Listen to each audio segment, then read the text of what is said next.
Hello all big pass லைவ்ல என்ன நடக்குதுன்னு பார்த்தீங்கன்னா, நம்ம ஸ்ருதிகாவும், சும்மும் வந்து திருப்பியும் பேச ஆரம்பிச்சுட்டாங்க. ஸ்ருதிகாவுக்கும், சும்முக்கும் நடந்த பெரிய சண்டையில எங்க இவங்களோட ஃப்ரெண்ட்ஷிப்பே வந்து முடியுமோன்னு சொல்லிட்டு நம்ம ஆடியன்ஸ்ல வந்து பார்த்துட்டு இருந்தோம். ஆனா, இன்னைக்கு மார்னிங் லைவ்ல என்ன நடந்ததுன்னு பார்த்தீங்கன்னா, ஸ்ருதிகா எழுந்து வந்து ஒரு மாதிரி மூட் அவுட்டா உட்காந்துட்டு இருந்தாங்க. ஸோ, இத பார்த்த உடனே அவினாஷ் வந்து பக்கத்துல உட்காந்து, "என்ன ஆச்சு? எவ்ரிதிங் இஸ் ஓகே" அப்படின்னு சொல்லிட்டு கேட்குறாங்க. ஸோ, இது பார்த்த சுப் வந்து பக்கத்துல ஸ்ருதிகா பக்கத்துல போய் உட்காந்து பேச ஆரம்பிச்சுட்டாங்க. சிம் சொல்றாங்க, "நம்மளோட பிரச்சனை நேத்தே வந்து நம்ம பேசி தீர்த்துருக்கணும்.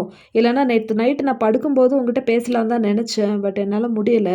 அப்படின்னு சொல்லிட்டு இவங்க 2 பேருக்கு இடையிலான பிரச்சனை வந்து இப்ப சரியா இருக்குன்னு சொல்லலாம். அது மட்டும் இல்ல, சிம் சொல்றாங்க, "நம்ம என்னதான் பிரச்சனை நடந்தாலும், இல்லன்னா நம்மளுக்குள்ள என்னதான் வந்து மிஸ் அண்டர்ஸ்டாண்டிங் இருந்தாலும், நம்ம கிட்ட ஒரு ஃப்ரெண்ட்ஷிப்ன்னு ஒரு பாண்ட் இருக்கு. ஸோ அது வந்து கண்டிப்பா வந்து போவாது. இந்த வீட்டுக்குள்ள நடக்கிற பிரச்சனைக்கும், நம்ம ஃப்ரெண்ட்ஷிப்புக்கும் வந்து எந்த ஒரு கனெக்ட்டும் கிடையாது. ஸோ இது 2மே வந்து வேற.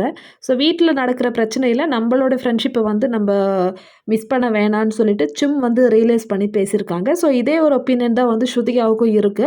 ஸோ ஸ்ருதிகாவுக்கு வந்து ஹாப்பினஸ் பார்த்தீங்கன்னா, அவங்களுடைய ஃப்ரெண்ட்ஸான Karan and sum.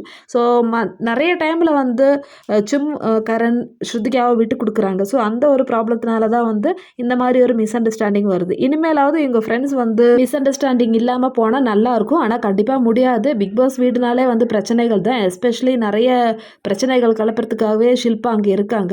So minimum Shilpa இருக்கிற வரைக்குமாவது இந்த பிரச்சனைகள் வந்து தீராதுன்னு சொல்லலாம். எனிவே ஸ்ருதிகா வந்து திருப்பி வந்து அவங்க ஃப்ரெண்ட்ஸ் கூட வந்து ஜாயின் ஆயிட்டாங்கன்னு சொல்லலாம். ஸோ இதுவே வந்து ஸ்ருதிகாவோட பழைய ஹாப்பினஸ் வந்து அந்த வீட்ல வந்து திரும்பி கொண்டு வரும். கடந்த 2 நாளா வந்து ரொம்ப சேடா தான் வந்து ஸ்ருதிகா போயிட்டுருந்தாங்க. ஸோ இனிமே வந்து ஸ்ருதிகாவோட அந்த ஒரு விளையாட்டுத்தனம் நம்ம பார்க்கலாம்னு நினைக்கிறேன். இதுல சும் இன்னொரு விஷயம் சொல்றாங்க, "நம்ப ஃப்ரெண்ட்ஷிப்க்கு இடையில இன்னொருத்தர் வந்து வர்றது எனக்கு புடிக்காது. ஸோ அவினாஷ் வந்து இந்த டைம்ல ஸ்ருதிகாவ அவங்களுடைய ஒரு கேங்ல இழுக்கிறதுக்காக ட்ரை பண்றாரு." இது பார்த்த உடனே தான் வந்து சிம் உடனே போய் ஸ்ருதிகா பக்கத்துல போய் உட்காந்து பேச ஆரம்பிச்சுட்டாங்க. பார்க்கலாம் இவங்களுக்குள்ள எவ்வளோ நாள் சண்டை போடாம இருப்பாங்கன்னு சொல்லிட்டு. ஸோ ஆஸ் யூசுவல் இந்த வீடியோ பிடிச்சிருந்தா சேனல் லைக் பண்ணுங்க, ஷேர் பண்ணுங்க, அண்ட் சப்ஸ்கிரைப் பண்ணுங்க.